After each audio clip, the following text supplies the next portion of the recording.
In a quiet neighborhood ruled by one woman's clipboard and obsession with control, a simple summer night sparked a rebellion. When laughter broke the rules and a pool party defied the handbook, what followed wasn't just a meltdown, it was sabotage. But in the end, the neighborhood didn't just uncover a crime, they reclaimed their freedom. To the people of Oak Ridge Terrace, the community pool was just another shared space. But to Catalina Mendez, it was sacred ground. She wasn't just the HOA president.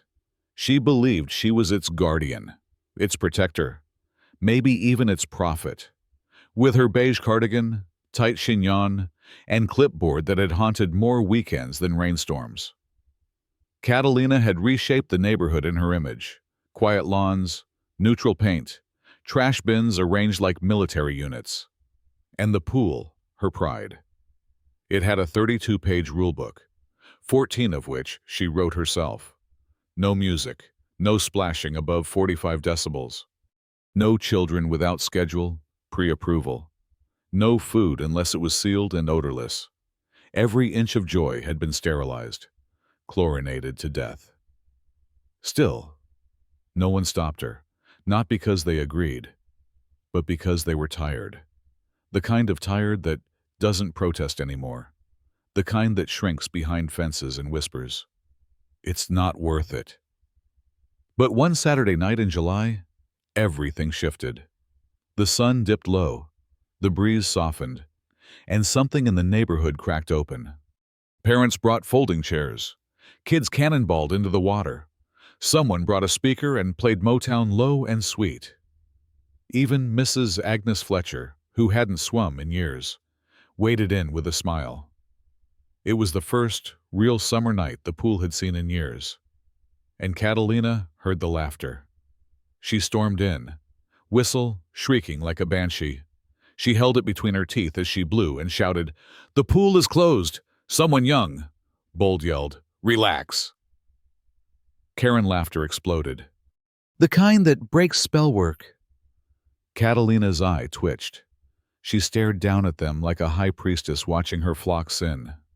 Then she turned, lips tight. It won't stay this way. That night, while the neighborhood drifted into dreams, Catalina didn't sleep. She sat alone in the dim light of the HOA office, seething.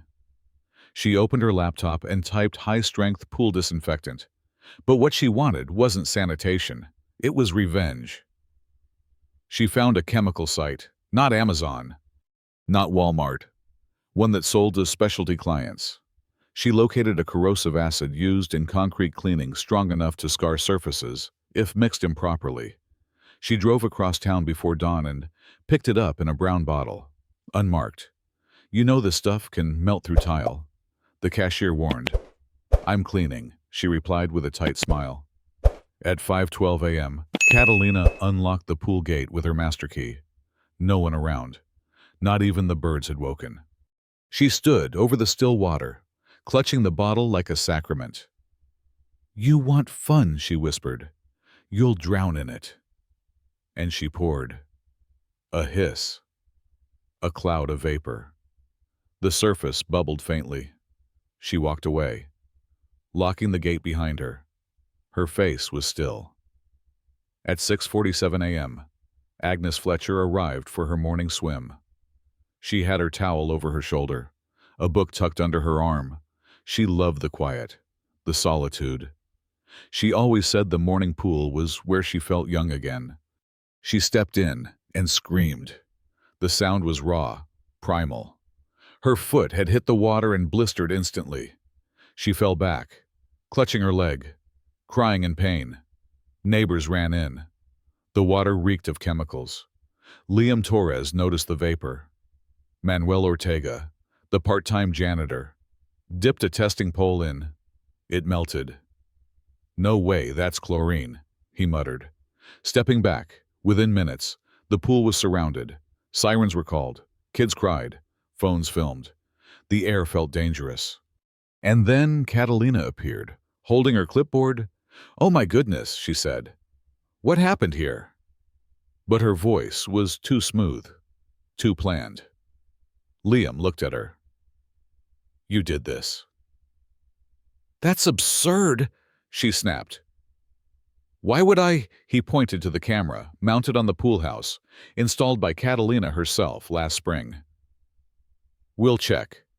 Her face paled. 10 minutes later, the HOA meeting room was packed. Footage played on a flat screen. Catalina, bottle in hand, walking, pouring, watching. Gasps. A few people looked away. Liam stood. That's felony assault. Catalina bolted.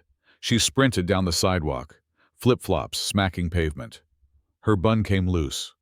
Her cardigan flapped like a flag of surrender. But she didn't get far. 2 police cruisers pulled up. Officer Riley exited, calm and precise. We have video evidence. Step away from the house I was cleaning. I'm the HOA president. You committed a chemical attack. They cuffed her on her porch. She collapsed, sobbing. A neighbor filmed it all. You still feel in control now. Catalina, someone muttered. Agnes survived. Burned, shaken, but alive. The pool was shut down indefinitely. Hazmat crews drained the water. The acid had scarred the tile, warped the drains. Thousands in damage.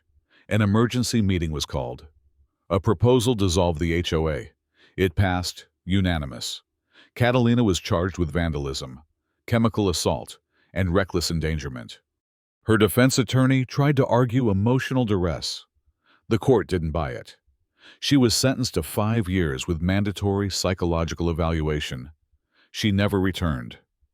Her house was sold. Her clipboard left behind. A neighbor nailed it to the back gate like a trophy. And the pool. It reopened a month later. No rule book, no whistle. Just kids laughing, parents talking, Agnes, in a wide-brimmed hat, waiting gently. And on the wall beside the pool entrance hung a new sign. Hand-painted, weathered at the edges. It read no dictators, just swimmers.